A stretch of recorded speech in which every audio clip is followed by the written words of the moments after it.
our group project with the Hope Foundation. Here with me I have Kieran and David, who will also be presenting. So just to give you the objectives of our project, it was to raise the profile of the Hope Foundation in a positive light in the minds of the public, and also to raise funds for the Hope Foundation through our fundraising events. So in order to raise the profile of the Hope Foundation, we started by conveying their vision statement and emphasising that the Hope Foundation works directly with impoverished children in India. And to raise funds for the Hope Foundation, we did an on-campus bake sale and also a charity spin in the dark. Each member gave €10 to build capital for the foundation of the project. The project got underway by delegating roles amongst members. We got t-shirts and chocolate bars from the Hope Foundation. We then brainstormed for 2 novel ideas to raise funds for the Hope Foundation. We had weekly updates in meetings, and we marketed the events on social media. The results of the project, both objectives were accomplished and surpassed preconceived notions of desirable outcomes. The first objective was met through the large-scale promotion done by both events through various platforms, and the second objective was met through the running of the 2 fundraising events, which were the bake sale and the charity spin deck. So stage 1 was the initiation phase. This stage is important as it was the starting up of a project. The main components of the initiation stage include defining its objectives, scope, purpose, and deliverables to be produced. It also involves assigning roles to a project team. An important factor to consider in this phase is reviewing the project regularly and to gain approval to begin the next phase. During this stage, we researched the Hope Foundation and our vision statement, made contact with Carrie, the Education Advisor of Hope, identified our opportunities considering our budget and resources. We quantified the costs and benefit of each solution, analysed any risks and issues with implementation. We also assigned roles to each team member. We created an organisational structure for the project and a timeline for the project to suit the deadline given. We calculated a target figure to raise during this project, and finally we arranged that Monday morning between 11 to 12 was the most fitting meeting time for the whole group. Stage 2, the planning phase.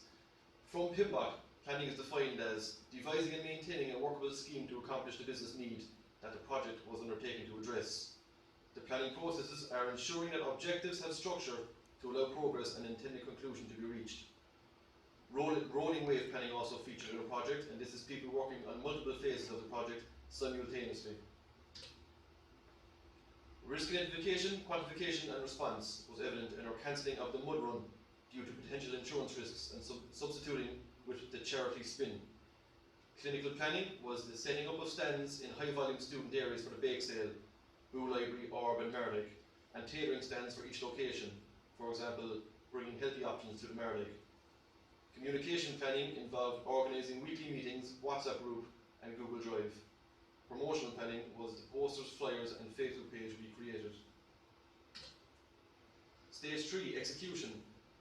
Inputs to project plan execution. The main components of the input to project plan execution stage include evaluating the plan made on initiation stage to ground reality.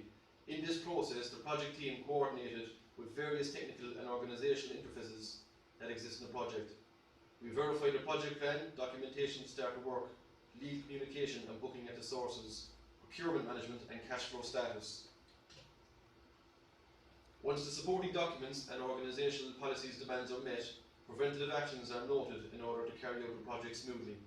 Finally, the corrective action is the measure taken to deal with any last-minute flaw or change in the plan. This is an output of various control processes as an input feedback is taken. For example, when we combine both spin classes together into one main event. Now, please note the tools and techniques used in execution. Leadership on the left, communication central, and negotiation and problem solving on the right.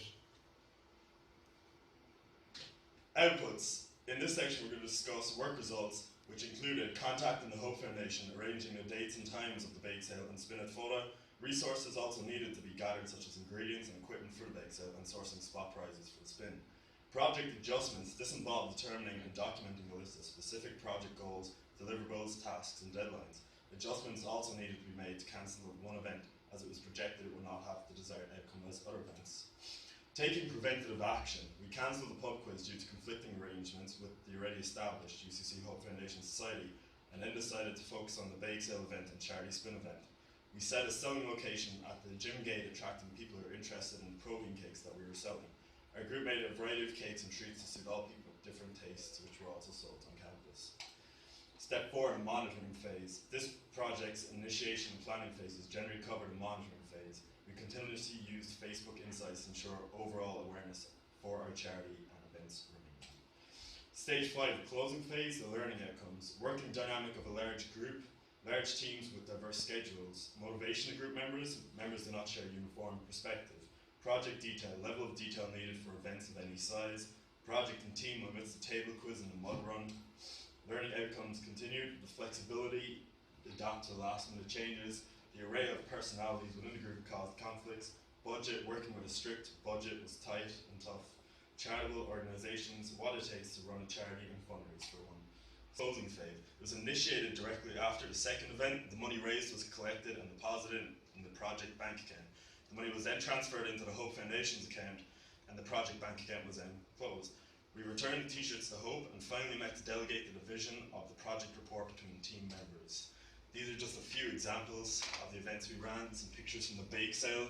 As you can see, we have some of our treats here, a lollipop, and more cupcakes and cookies. And this was from the Spin-a-thon. As you can see, great participation rate, loads of UV light, some UV paint. It was great fun for all. And thank you for listening.